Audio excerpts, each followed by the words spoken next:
Okay, well, hello everybody. So I am excited to be here with you again today. We are doing our last installment of our live stream series for this month. And we have been collecting questions from our last video series that we did on the Anxious Attachment 101 course that I offer 5 days to bring the open heart from clingy to confident. So for those of you that are just joining us, earlier this month, I released some content from my online course for free for a 5-day time frame, got some feedback from people in the community. And now for those of you that experience that and you're interested in learning more, the course is available for 30% off through my website. And I will add a link to that in the caption of this video. So what we've been doing over the past 3 days is we've been taking a look at some of the questions that popped up, and I've been trying to address them in a bit more detail. We have Jennifer here, Voltron Forever. Welcome. Happy to have you here. And as you are joining me, if you want to type your name in the chat box and or where you are coming from, I can give you a little shout out here on the call. So usually I show up with a couple of questions from the previous calls to start off with. And then as we go through them, more questions may come up and you can feel free to pop them there in the chat box. And we will try to address as many as we can in the time allotted. So there are two main questions I for sure wanted to address here in the beginning of the call today. And so we have Rebecca. Welcome. Hi, Rebecca. And so the first one is, let me pull this up here. Let's see. I have my notes here. I think the first one is probably pretty relevant to most of the individuals in this community. And that is, I'm calling this 3 steps to stabilize a roller coaster relationship. So I want to just read the question here for you. I'm coming out of a long-term marriage and I haven't done the dating scene in decades. I met someone right away and it was fireworks. Things were great in the beginning, but then he started to pull back and take space. I just want things to go back to the way we were. I've never dated before. This stuff is all so crazy. My head hurts so bad right now again, and I want to just stop thinking about him. I'm trying so hard, however. So what I want to say about this is that if you're struggling in a relationship with a partner who blows hot and then cold, or says one thing and then does another, or is incredibly sweet and attentive and available one moment and then starts to ignore you the next, I really understand how awful that can be. And if you're coming from a long-term relationship and you sort of immediately jump into another one, it's important to realize that there is a grieving process that you have to go through and a rediscovery of who you are and what you want independent of a partnership. Now, that doesn't necessarily mean that you have to be single. I know a lot of times some of us don't leave a relationship until we've actually gone through a lot of internal work and processed it before we leave. But I will say, I think that is more often than not the case. And so you want to make sure that you are going through a process of self-discovery and recovery, let's say. And so it doesn't necessarily mean that you have to be single while you do this, but there does need to be a clear understanding and an engagement with whatever losses may have been sustained in this transition. And there also, you have to recognize, is an emerging new self-identity that's taking shape. So in other words, the relationship, the old one and the new one, they can't be your only focus. You have to be as actively engaged with cultivating that inner world as much as your outer world, okay, including engagement with a new partner. And so sometimes we are with partners that perhaps are ultimately not the best long-term fit for us. And if we can kind of let go of this attachment to the idea that our happiness is dependent upon that specific person, then you kind of open up to a multitude of possibilities for getting the essence of your desires and your needs met. So if you stop wanting one thing, then all things actually become possible and available to you. And so the essence of what you may be desiring probably sounds something like this. I want a loving and reciprocal relationship with someone that cares about me and contributes to the thriving life that we build together. Right? That is not an unreasonable attachment want. Okay, when it becomes unreasonable is when we say, I know it can only be with this specific person because they are the one, and unless they love me, I must have no value, and this is all, the world has gone terribly wrong, and my life is at an end, right? That is an unreasonable, what I call egoic attachment to the idea that that specific person is the only way you're ever going to get your happiness met. Okay, and so part of the work is realizing where that comes from. And typically it has to do with valuing self. Okay. So here's the thing. You want to adopt the premise that the idea that your needs could be met by any number of individuals. Okay. And you also want to adopt the idea that the world is full of an abundant supply of loving and available partners. And you can allow that to really permeate your energy and your understanding. If you can allow for that, things will start to shift for you.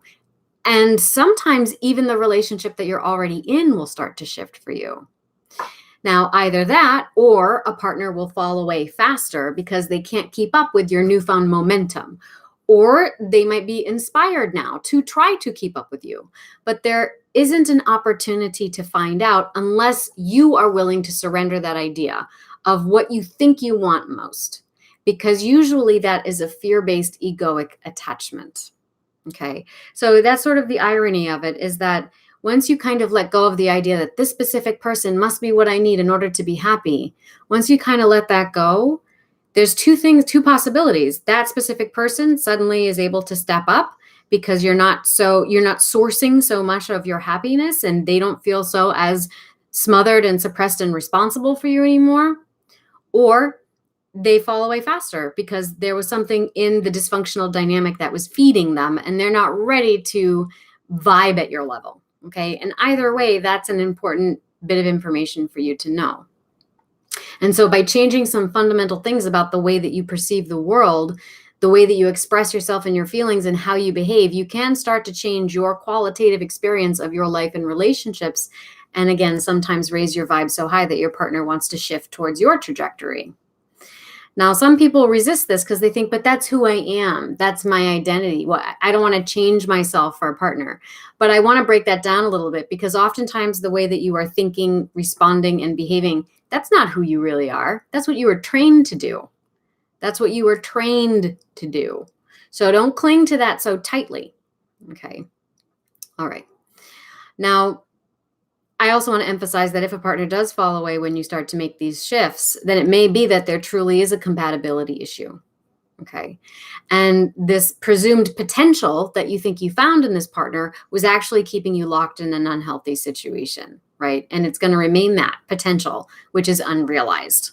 So if you want a realized relationship, then this is where you're going to have to start deciding to shift the way you think about relationship, that the world is full of an abundant supply of potentially loving partners, right? And that you are willing to show up more authentically and honestly. I'm going to get into that in a minute. So the other point I want to make here before I give you these 3 steps is that the person who falls away, the person who's not able to meet you on that level, that may be an experience that particular soul is here on earth to understand.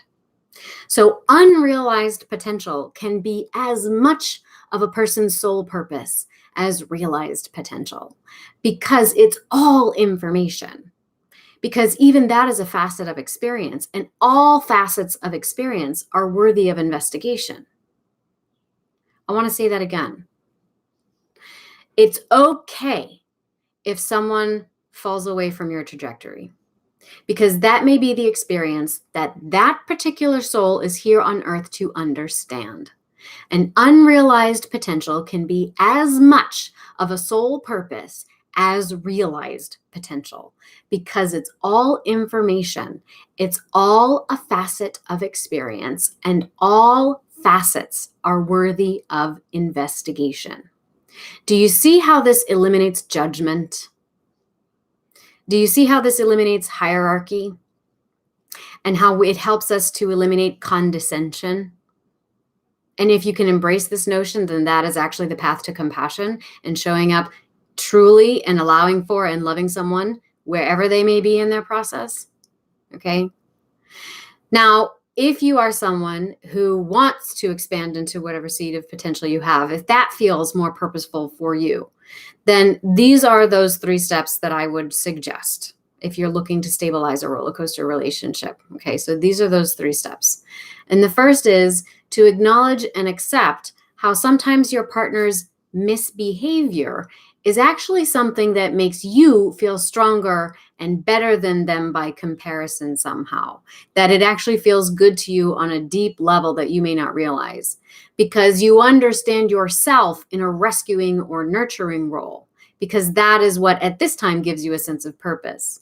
But if we cling really tightly to that notion of purpose, to the exclusion of these other aspects of ourselves, which this partner may be representing to us, we tend to subtly either choose partners that force us to retain these roles, or maybe allow us to retain these roles on the one hand, or we choose partners that are going to challenge us to step out of them so that we can expand more fully into all those facets of ourselves, even the ones that we may be labeling as bad or selfish.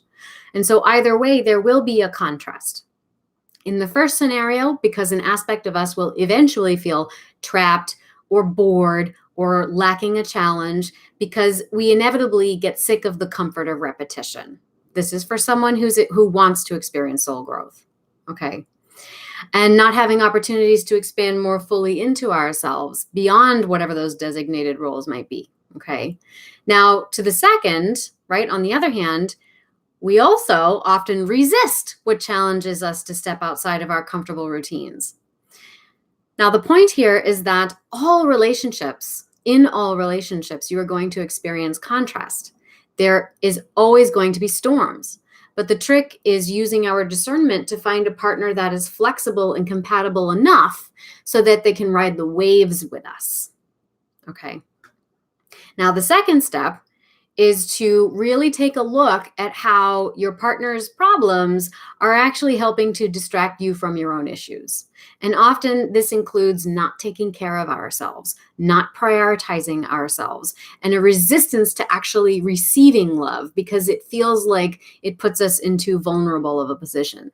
Because if you open yourself up to receiving something, that means that it is subject to being taken away.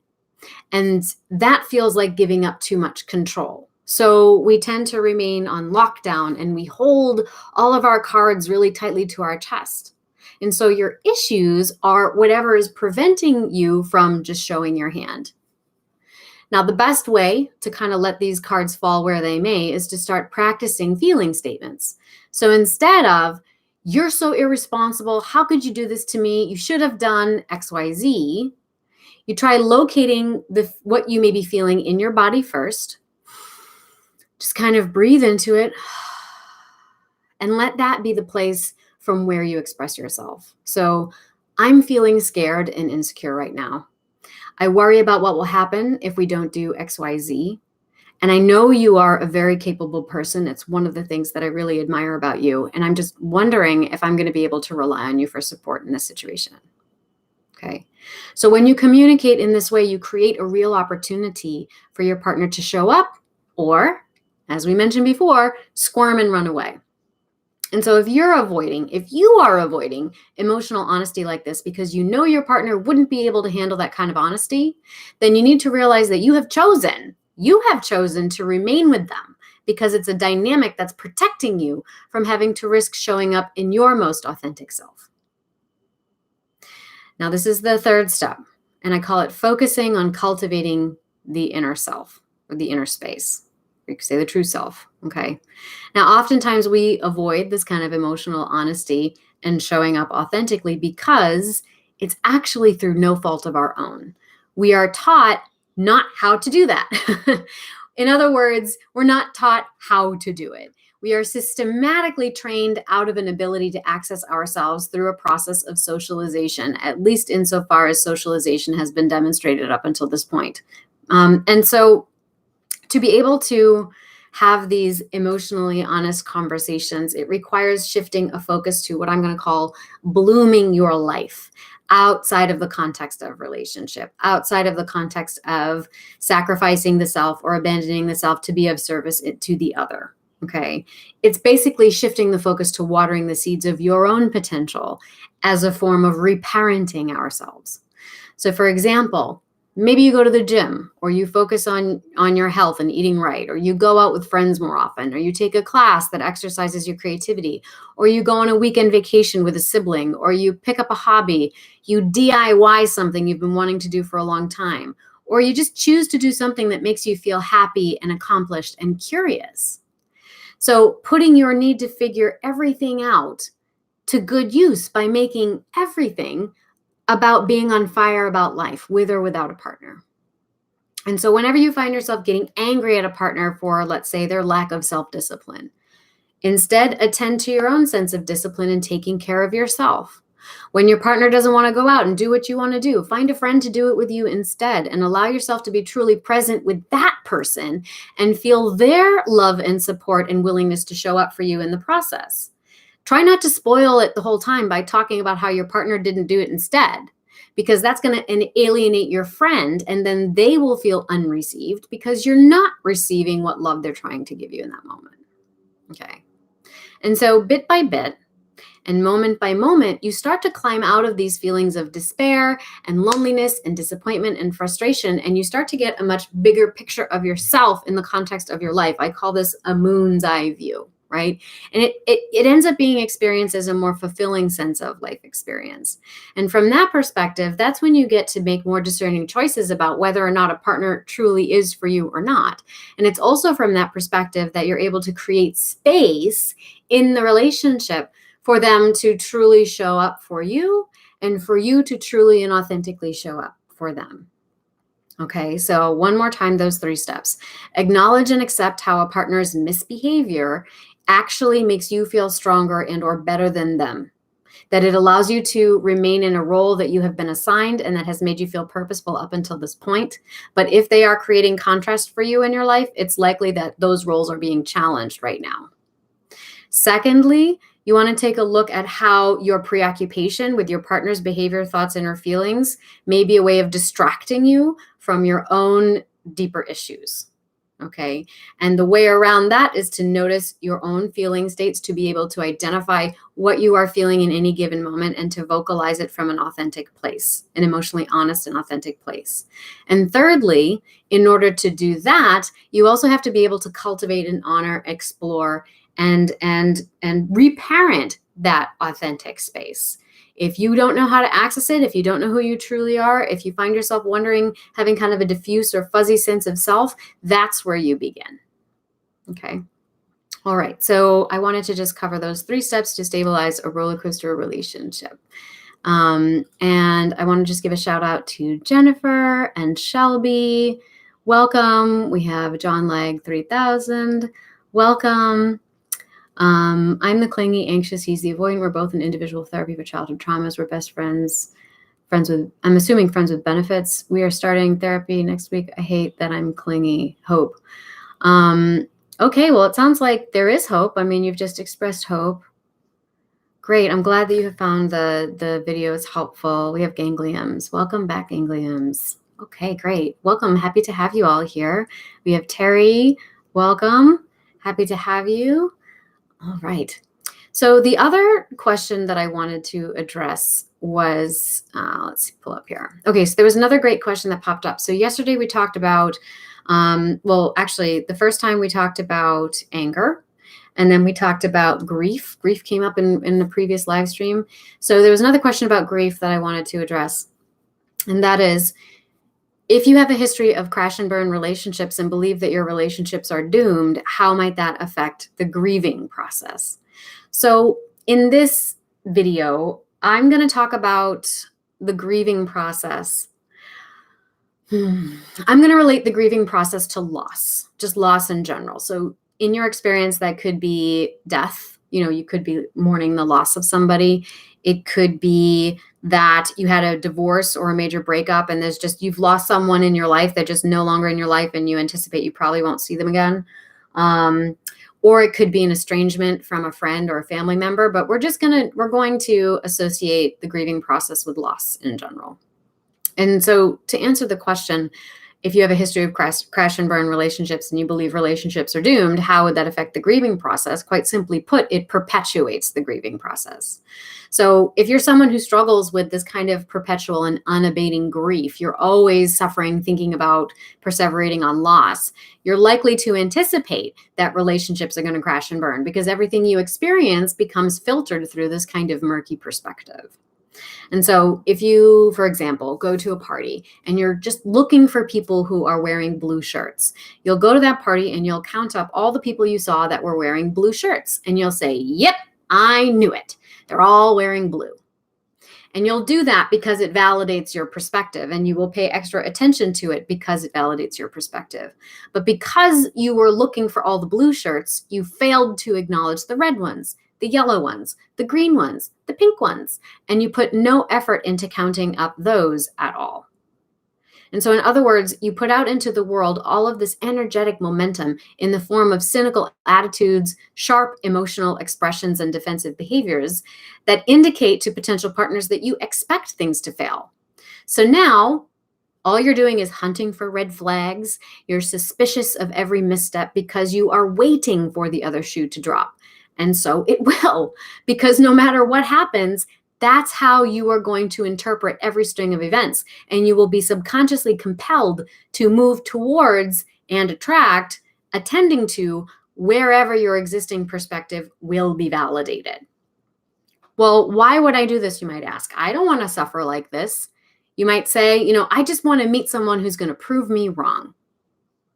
So at this point, I could talk about all the theoretical, developmental, or neurological reasons why we cling to our grief, particularly if we are calling it complicated grief.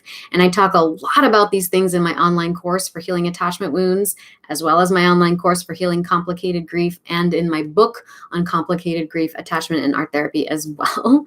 But for today, I'm going to keep us on a positive focus. I want to keep this on a positive feeling focus for this video, because it doesn't work like that. Searching for someone to prove you wrong is a manner of adding energy and momentum to the idea that it cannot be found.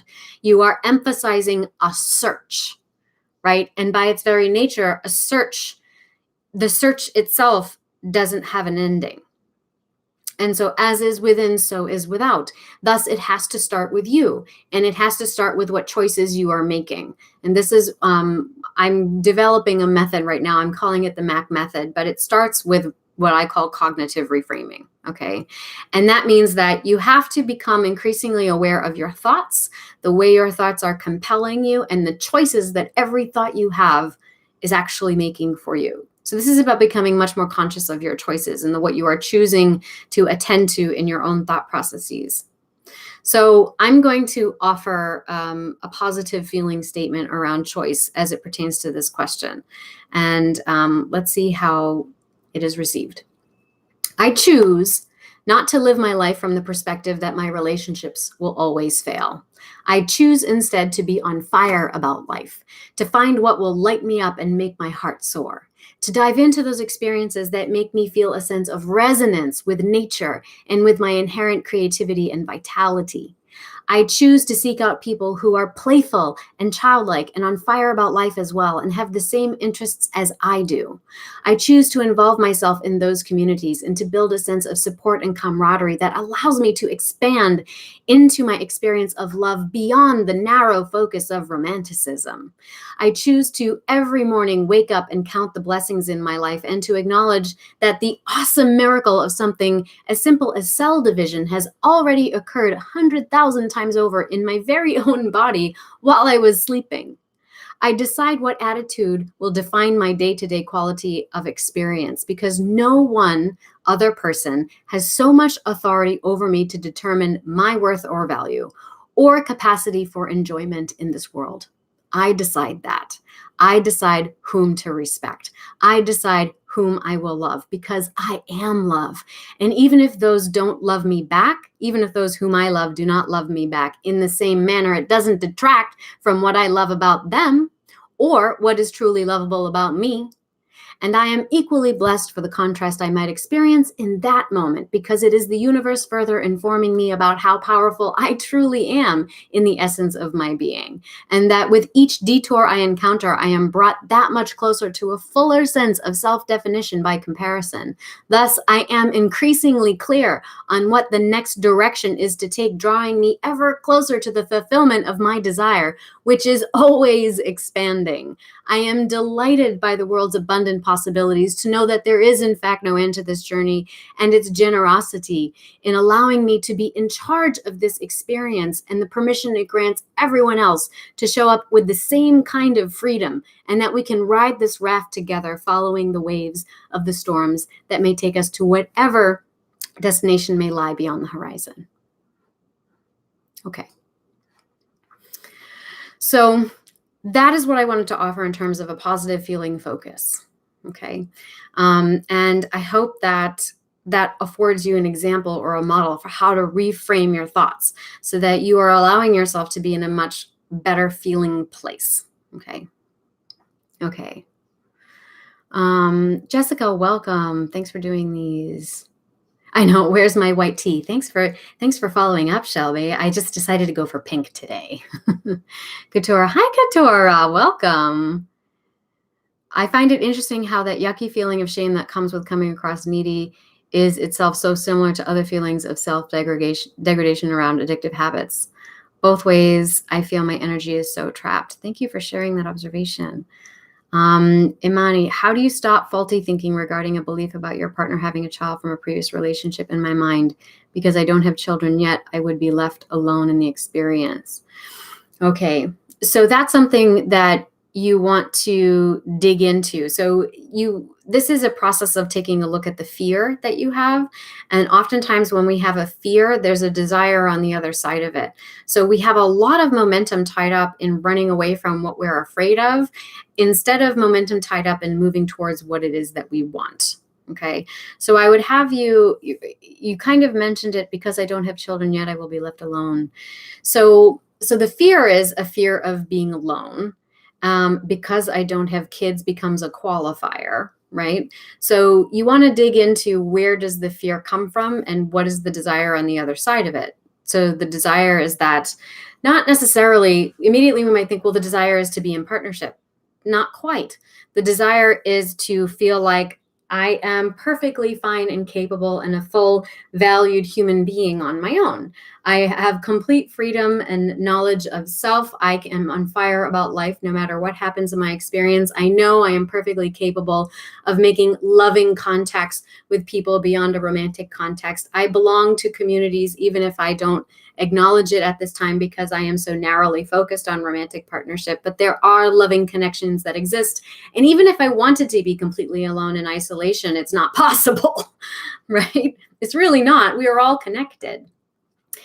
So part of it is looking at what the deeper fear is, and then realizing like what the qualifiers are. Okay. Okay. I can so relate to expecting relationships to crash and burn. Yeah. Attitude is everything.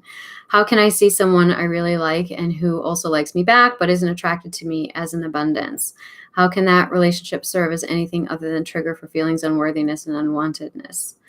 Well, you have to think about the reframe, right? So if this person, so what is it about the relationship, or what is it about them that you are attracted to, right?